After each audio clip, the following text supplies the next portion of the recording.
这里是小朋友听，我是阿浪。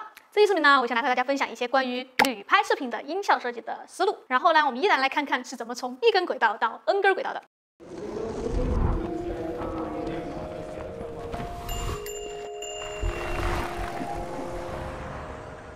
好，我们看这组镜头，大概描述的是刚下飞机在机场，然后转移到了户外。那么我们还是可以用我之前给大家总结的这几大类型音效，以及这套音效公式来做一些设计。那么第一个镜头呢，是拖着行李箱在机场行走的一群人。那么这里呢，画面我们本身没有录制任何声音啊，但我们可以想象机场里它本来会有什么声音，比如说有广播声、有人群声等等声音，对吧？这里呢，我们加入一段广播人群声。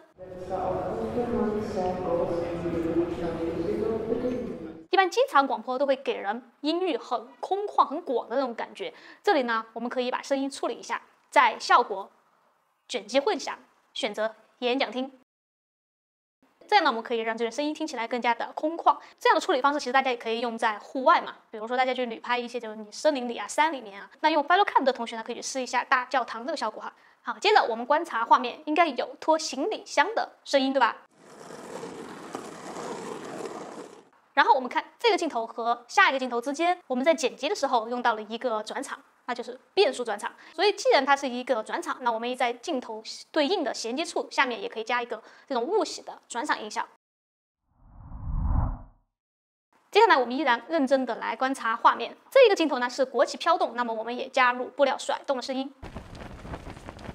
那这个镜头呢是一个女孩骑着自行车从左到右骑过来，那我们用了一个带铃铛的自行车的声音，因为铃铛会显得画面很空灵、很唯美。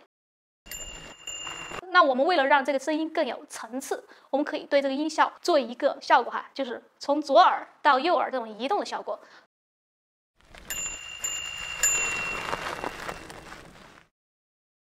我们来实操一下哈，我先讲 PR 的，再讲 Final Cut 的。那用 PR 的同学呢，可以在效果空间里面看到这里有一个声像器，你点开这个平衡前的这个三角符号，然后我们就可以做从左到右的关键帧就可以了。那用 Final Cut 的同学呢，我们点击右上角的音频面板，点击声像下面的模式，选择创建空间。那这个呢，我们看到有个圆盘，它代表的就是声音的空间方位。你可以移动一下这个小圆圈，试一下就明白了哈。然后呢，我们也是做从左到右移动的关键帧就 OK 了。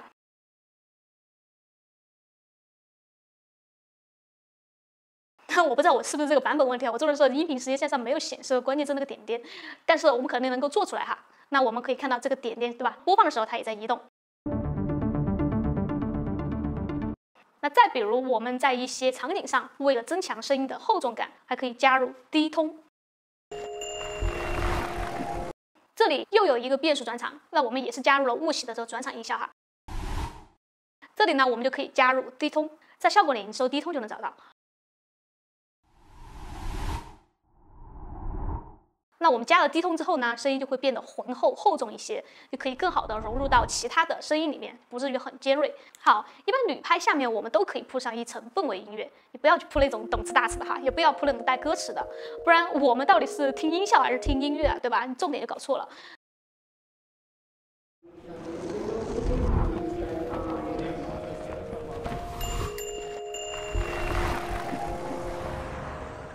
好，那么我们下期视频再见，拜拜。